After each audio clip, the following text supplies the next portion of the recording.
Welcome back to Dawn's Tailor Made. So this morning we are looking at mini caterpillars. Now this one I made quite a long time ago. He's a textured caterpillar, so we have some felt here, we have some cotton, we have linen, we have different fabrics so that the children can explore all the different textures whilst they're playing. But they are made up from teeny tiny puff quilts. Now this one is, the finished size of this one is 2-inch square.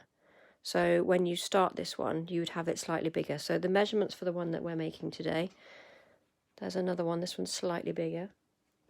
The measurements for the one that we're making today, our larger square for our bubble quilt is 4 by 4 square. Now I will show you how to cut these. These new rulers I have found so useful. So, and this, the one that you pop at the bottom, is a 3 by 3 inch square. Okay, now let's just push the machine out of the way and we'll bring in our mat. Now I find the easiest way to cut is with a rotary cutter and with a clear ruler. So I have the long one. Now this one actually measures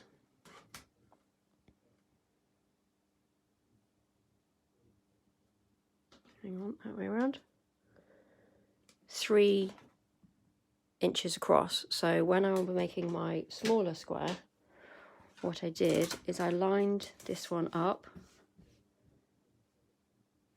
and then I just took the line all the way down, turned it around, placed that on my edge, okay, and then used my rotary cutter and just pushed all the way up.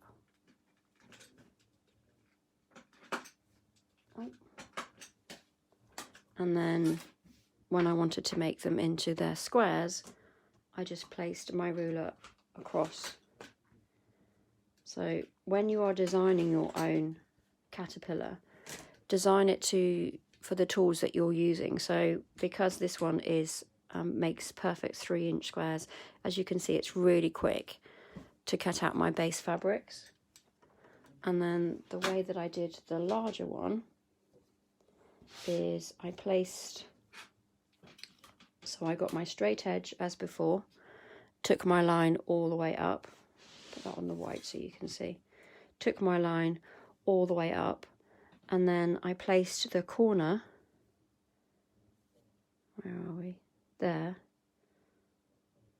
okay, no, that way, that's it. So you got the rest of your fabric here.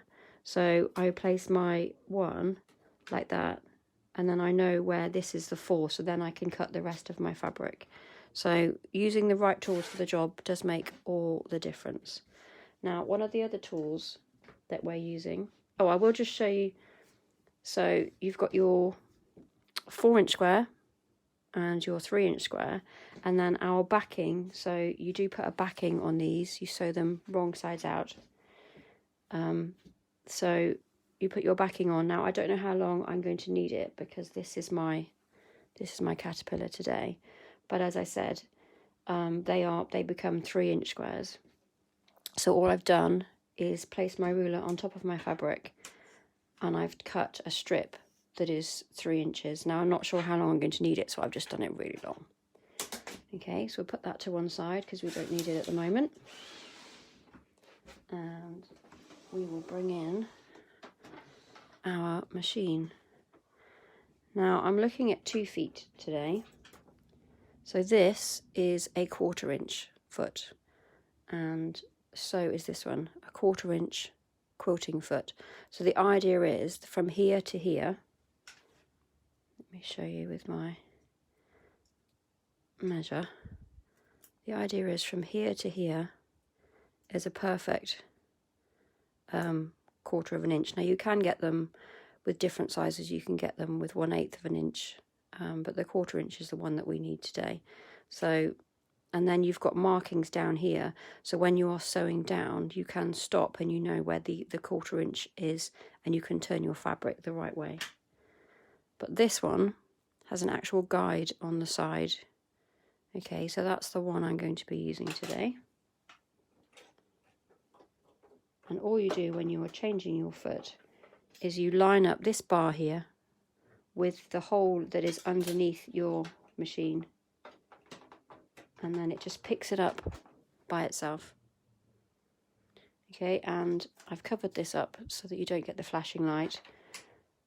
So default stitch, so I'm using my my default stitch, my first stitch, but I do want it to be a longer stitch when I'm going around my bubbles, so I'm going to increase that to a 4.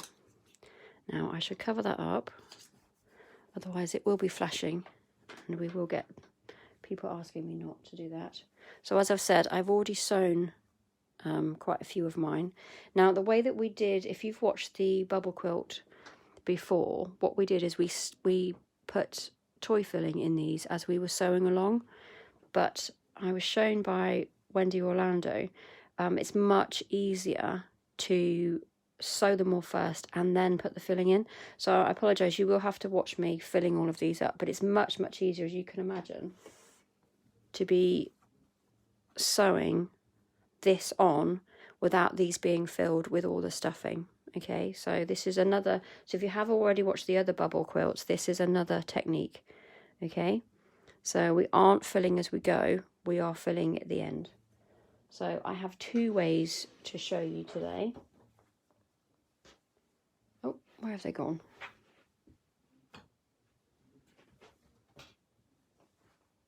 Here we go. So this is the way that we were sewing them previously. So you put your base colour down and you match up your corners. Okay. And then popping in a pin right in the top corner. Okay, now you can do this as you're sewing, which I often do because I've made quite a few of these. So I use my foot to hold my fabric down. But what you need to do is bring the bottom fabric up.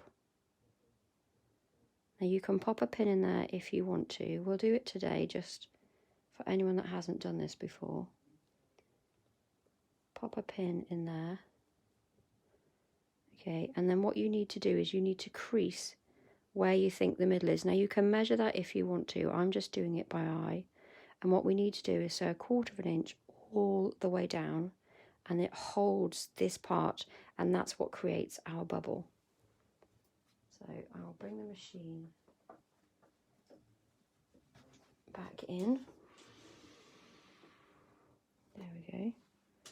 And we're going to line up the edge. Now I'm going to take my pin out now because I can hold this down with my fingers, and I'm just going to make sure that that's lined up perfectly with the fabric, and I'm also making sure that where my needle is going to go is just against the edge of the fabric there. Now I'm going to pop my needle down, and then I'm going to hold my 2 threads at the back of my machine, okay, and I'm just going to stitch 1 stitch. Now for those of you who haven't seen this channel before, I do use my stop button, so stop, and I was holding that up so that stops the fabric from going underneath your machine and doing a bit of a ball down here. Okay, so I'm just going to sew all the way down, turn that slow, and then just going over that seam.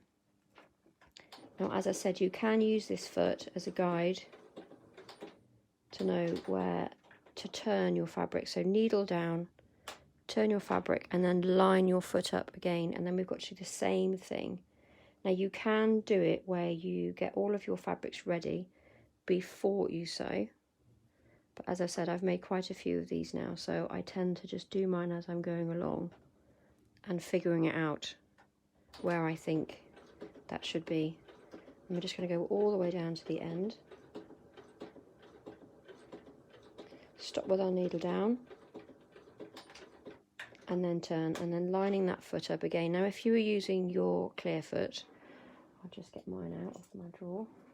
If you were using your clear foot, then that's all that you would do, because for me, when I've got my when I'm on my default stitch, my first stitch here, then where the needle is and the edge of the fabric is about 1/4 of an inch. So if you were using your clear foot or your normal foot, then you would have the same distance, but it's just easier with this guide. And who doesn't want something that's going to make their sewing life easier? So I'm just going to fold that back down, not quite in the centre. Now you can tell by eye whether it's in the right place or not. There we go. And then I'm going to sew that one all the way down.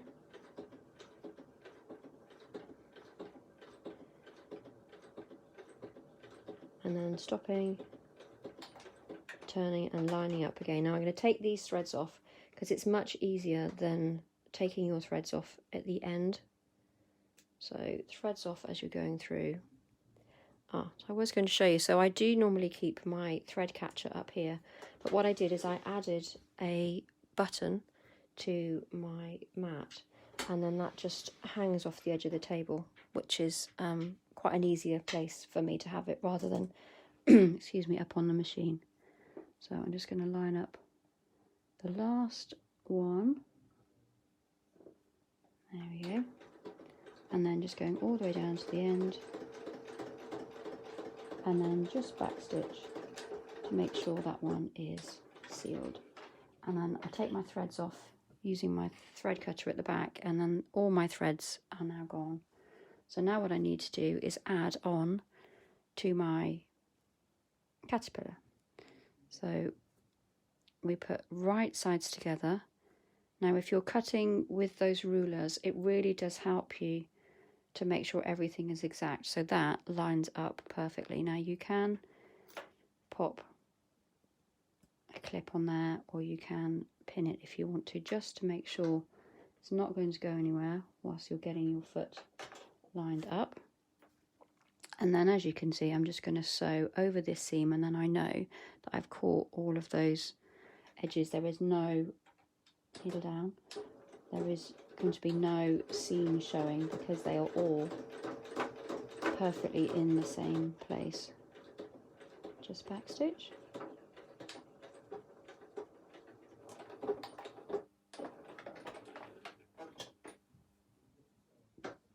Getting threads off and in my thread catcher. So this is how long my caterpillar is at the moment, and then I need to put my filling in. Now you may notice, so these ones are lined up, this just has one of the folds, but on this one we have a double fold. Now this is the technique that I learned from Wendy, and what she did. Now it's a little bit trickier. It is entirely up to you which method you use. When I sew with this one, I can just make lots of them really quickly. But I have found that when you are filling these, they do look much nicer with this double fold. Now I can see that I haven't caught all of that thread, so I need to go back and make sure before we move on to cover that one up. So in the same way, you pin up in the corner, and then you are again matching up the bottom. Now again, this will become quicker the more that you do it, okay? So you can see there is a little bit of a bump in there, and that's the bit that you want, because when you push that down, it gives you a pleat either side. Now you can measure that if you want to. I just think the effect of the bubbles, once you've filled them, you don't go back and check that all of your seams are in the right place. Now I have pinned these, I will show you. So you can pop a pin in, okay, but I have found it much easier to use one of the clips. Now I use my hair, what I used to use in my hairdressing days. So push that one down, and again there it just makes it itself. Okay, I'll do that one again. So you've got your bump there, and then you just pop it, push it down, and then what I find is one of these holds it really well. It does get a little bit fiddly once you're popping it underneath your machine, but you just move them out of the way before you start sewing. Again, it's just another technique to practice. So just see how it falls. You can gauge whether you think it's too big or too small, or whether it's even or not. Another clip, and then just going to spin it around. Now the last one is almost made for me, so I'm going to pop that down, and there is our fourth one. So when we fill these, you will be able to make a comparison and decide which method that you want to use. So now we have all 4 of our centers folded. Okay, I'm going to bring the machine back in. Oh, put my thread catcher back on. There we go. And then we're going to sew around the same way we did with a 1/4 inch seam allowance. Okay, so pop that down, making sure that my needle is just in front of where that thread is. Okay, needle down, holding up those threads. I'm going to do 2 stitches, and because I was holding those threads up, it did not disappear into my machine now. So you need somewhere, so this was the idea of making a bubble quilt pincushion, because you need somewhere you can pop those clips. What I did before is I would pop the clips into a little pot, and then when I wanted to use them again, it wasn't as easy to just pick one off. So I am trying to, as I sew and use them, to remember to place them all back again, and then I can just grab them when I need them, which is the ease of a pincushion. Why shouldn't you have an easy way to pick up your clips? So we're going to go all the way to the end. Just take that pin out. Don't sew over your pins, everyone. Down to the end, and then we're going to turn. Oh, there you go. Everybody can get it wrong sometimes. And I also keep my, just show you, I keep my seam unripper in there too. Now that slightly went off the corners. Now if that happens to you, do not worry. You can just go back and take those threads out, and then find your line again, which you can match up perfectly because you have this foot on, or as I said, using your own foot. If you are using that as your measure, the edge of your foot, you can just find your place again. The machine's not wanting to stop, so I'm just going to go back. There we go, needle down and turn. Now if these sort of hiccups do happen to you, just take it slow. I know that I say it a lot, but there are no permanent mistakes in sewing unless you're cutting. Once you've cut that off, you obviously, the measure twice, cut once rule always applies. But the other thing is, if anyone is sewing with knits, you know that once you've used one of those one of these stitches, one of those zigzag stitches on your knit fabric, you know that that is almost impossible to unpick. You have to cut that piece of fabric off if you can, trying to unpick it. I have done it, I'm sure others have too. It is almost an impossible task. So those are the only 2 final things for sewing. Everything else we have our seam unripper for. Foot's not wanting to stay up today. Now just take those other threads off because we did start a new line of thread. And then just keeping it tidy, popping my threads into my thread catcher. So what we do is we just take a little snip. Now this one is a caterpillar, this is a gift for somebody, and they are going to be using it as a toy. So what you could do is you could over sew these bits just so that they don't come out. Now because it's going to be sandwiched in quite tightly, the same as this one, I don't think those pieces of fluff are going to be coming out. the stuffing won't come out. But if you are doing this on a bigger, so you're putting your sections on, you might want to just go back and pop a little bit of fabric glue on there, or just sew them up so that they the stuffing isn't going to come out. So we're going to line these back up, and then going to sew over here to make sure, and I need to go back and sew over that other one, remember. So it doesn't matter if it doesn't sew in the right place, because you can just go back and over sew it.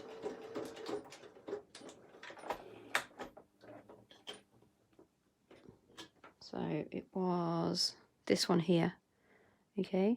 So all I'm going to do is fold that back over and check. So this is the reason, because that's my sewn line, and then this is obviously the line that I used on the white one. So by turning it over, I can make sure that my needle is in the right place, and I am now going to sew on that inner line so that I know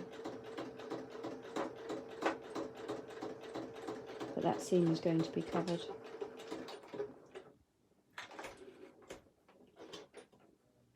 And you just go back and make sure that all the rest, there you go, all the rest are covered. Okay, now if you were doing this as a quilt, obviously you would want your squares. So what you would do is you would, let me just pin that in to give you a kind of an idea. There is another video on this.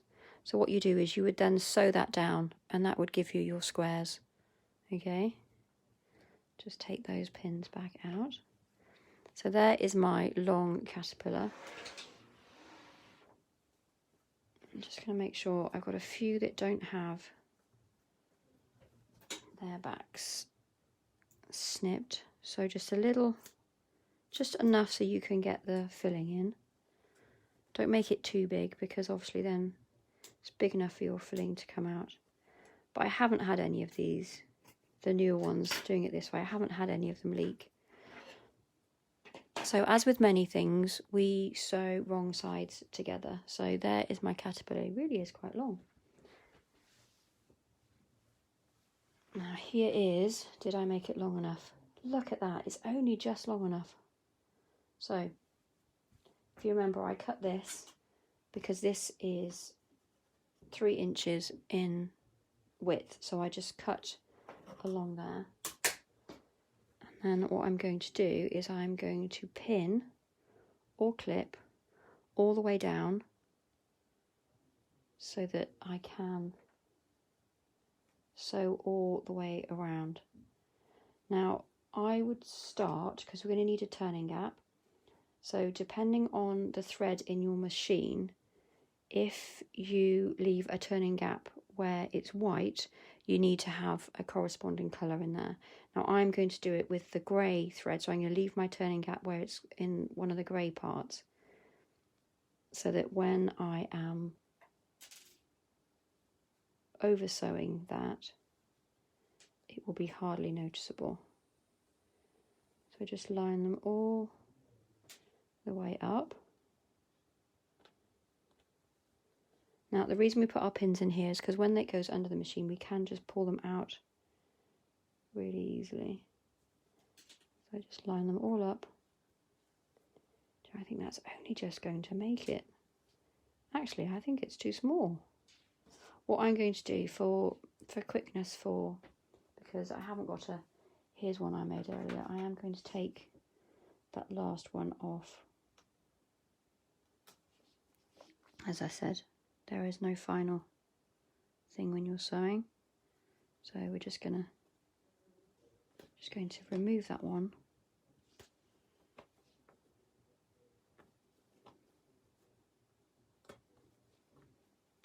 This is why we measure really carefully, everyone. I really did think that by overestimating it would fit. But this is really a nice long one. So pop that one in there.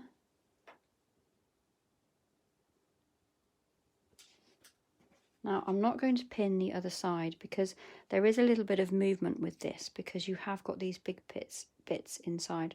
So what I am going to do is I'm going to start sewing. I'm going to leave my grey one here. So I'm going to start sewing here so that when I go all the way around, I will remember that I need to leave a turning cap and I will stop on that bit. Okay, so I'm going to start here. I'm going to use the same seam allowance that we used before. Okay, and I'm going to sew on this side so that I can make sure that I'm sewing along this seam, and therefore I'm not going to have any ugly thread showing. Okay, and I'm going to go all the way down to the bottom, and once it is secured on that side, it will be much easier to, I won't need to pin on the second side. Okay, let's bring the machine in. There we go.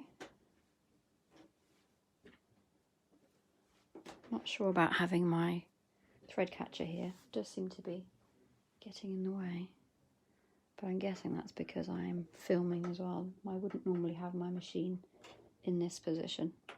Right, so we said we were going to go to the grey, didn't we? Which is down here. So lining that up, making sure that is my grey one.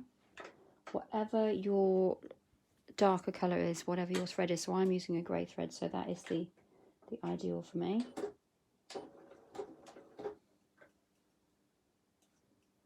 So I'm going to sew, back stitch, okay, and then I know that when I come back to that round the other side, that is my turning gap, and then I'm going to move all the way up to the other seam, taking that pin out, back stitch, and then making sure I am removing my pins and I am sewing on top of this seam.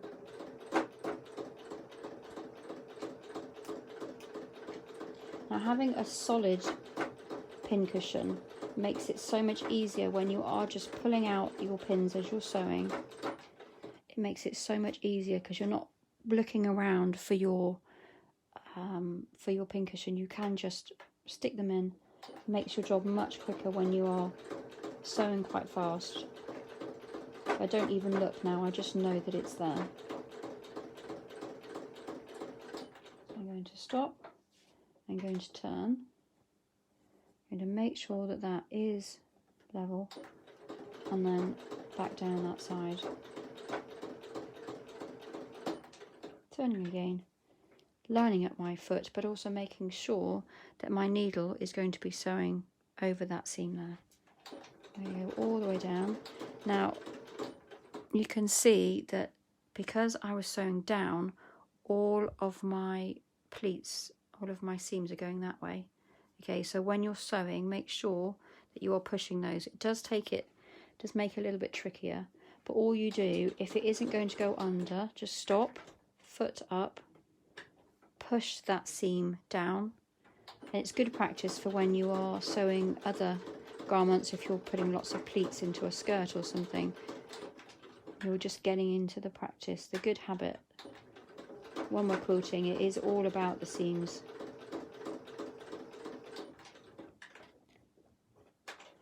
So you can see if I just carried on sewing there, those seams would stay up.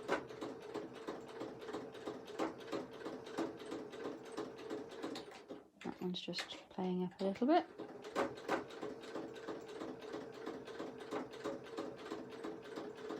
It does seem much easier to put it under with this this foot on, this 1/4 inch quilting foot. I am very impressed with it.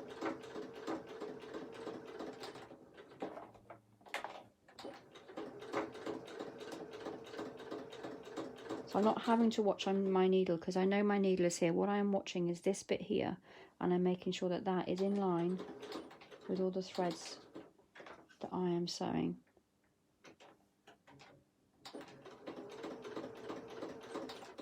Get that pin out. We're almost back to the other side, and then the long job is going to be filling it up. Okay.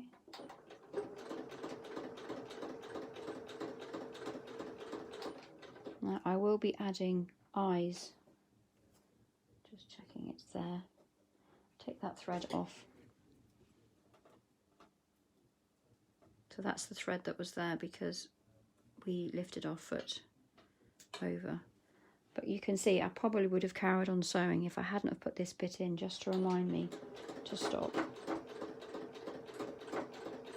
Matching up where we started and a back stitch. So our caterpillar is now enclosed all the way in there. So I will take off that seam.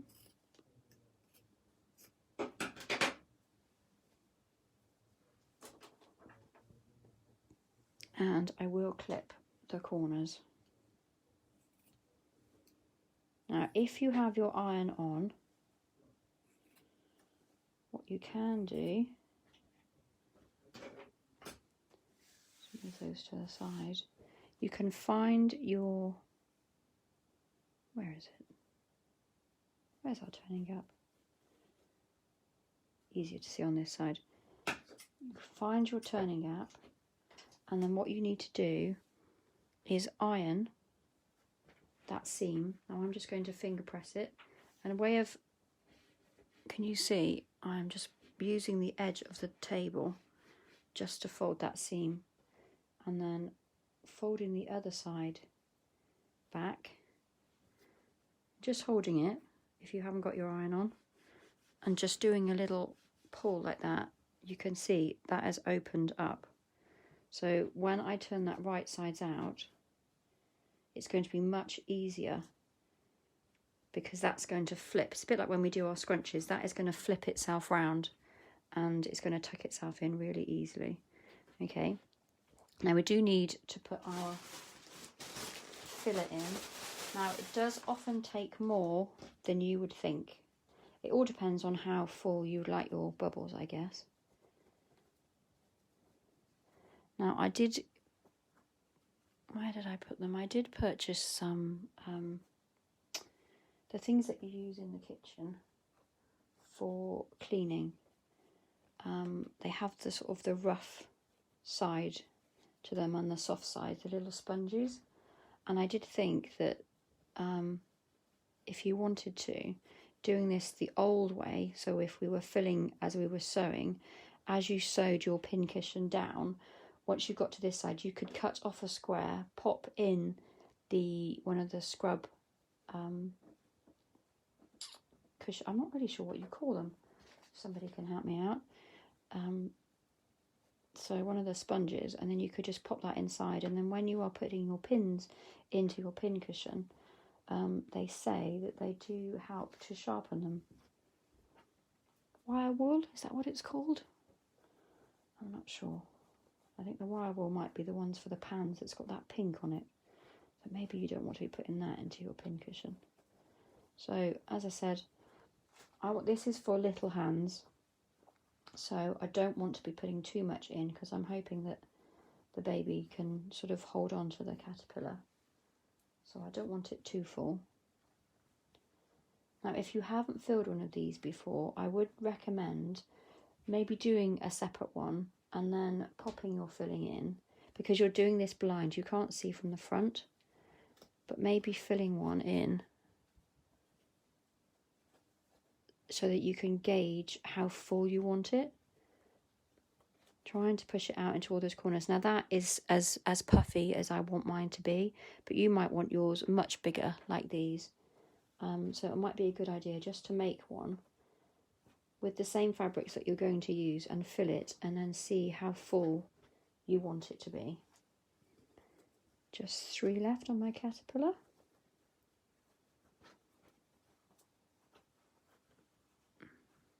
There we go. As I said, I don't want to put too much in because I'm hoping he will be graspable. Is that a word? Little hands will be able to grab hold of him as a comforter. So this is super soft toy filling. Okay, it's washable, it's hygienic, and it's safe. It's what it says on the packet. So make sure if you are giving this to somebody, that you do have the right filler. Okay, so I don't want him to be too full. I think that's full enough now. The pink one that I made, as you can see, that's much fuller. Okay, but I just want this one to be a gentler version. Now, this is quite a tricky bit because you do have your stuffing in here, okay, but you just keep persevering and pushing through. Once you've started it off, it does get easier, but it is tricky.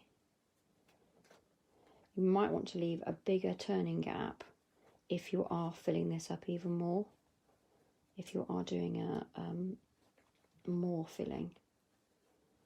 So obviously when you're all doing this, you're not going to have lots of people watching you, and you can take your time.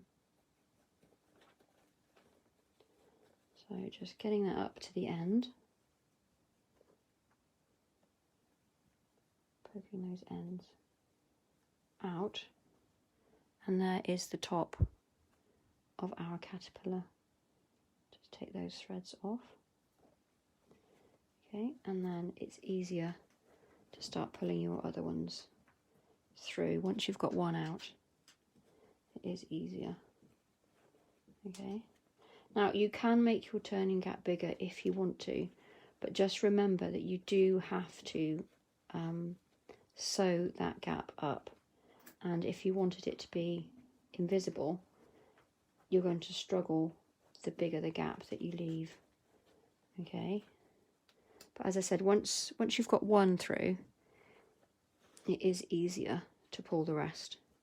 It's just getting that first one out.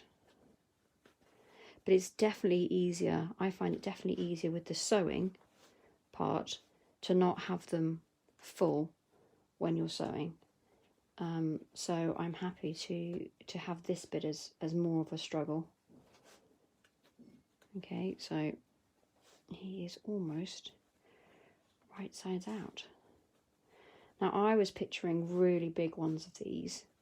We were looking at making them some for nursery and using one whole, so the size of a cushion would be the size of your bubble, and getting the children then, so we have 8 in our room, so I was thinking of joining 8 of these together, the bigger sizes, and then getting the children to sit on them. But with lockdown, with what's happening at the moment, we aren't allowed any soft toys, so that idea was had to go to the back burner. But if you have got, now I had 4 children, so we would have been able to have 4 cushions, one being the caterpillar's head, one being the tail, and then 2 centerpieces, and I'm sure my children would have loved to have sat on them. So there is our caterpillar. Now he does need eyes, and he does need, are these antennae? He does need some antennae, so I chose, this was the textured one, so I chose to use some felt, so you could glue those on and then sew around them just to make sure with little fingers that it's not going to come undone. And there is our gap. Now, as I said, because we ironed that, look how easy that is to fold down. Now, if you want to, you could use your machine, or you could do a ladder stitch. Just going to push some of that filling out of the way. Now, I do have a grey on here, but it is a lighter grey, so you are probably going to see this. But if you were using a darker grey, then you wouldn't be able to. Now, what I'm going to do, I'm going to do a smaller stitch, because I feel that's going to be harder to see. Okay, again, now I'm not actually going to use this part because I want to be right on the edge. I don't want to be 1/4 of an inch in. So I'm lining it up with the opening of the foot. Okay.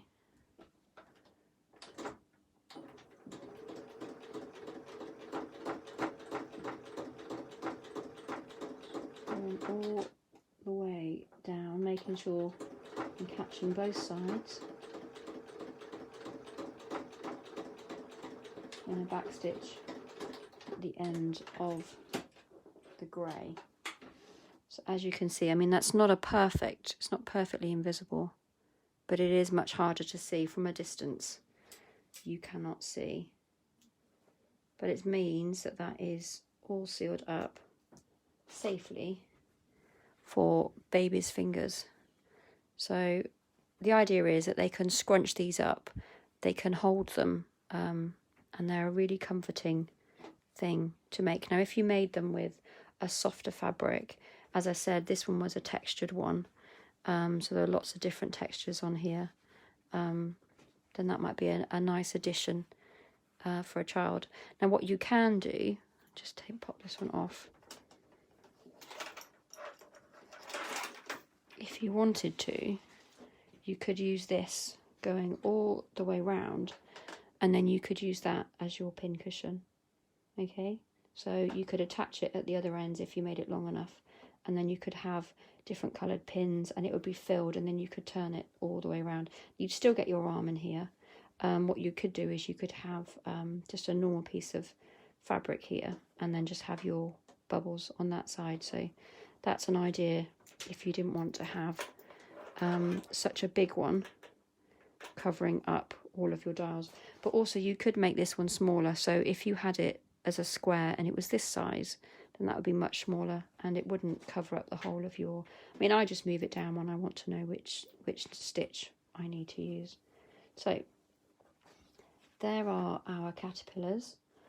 Please, any questions that you have, please put them in the comments, and if you do make one, we would love to see them. So thank you for joining Dawn's Tailor Made today, and I will see you again. Bye.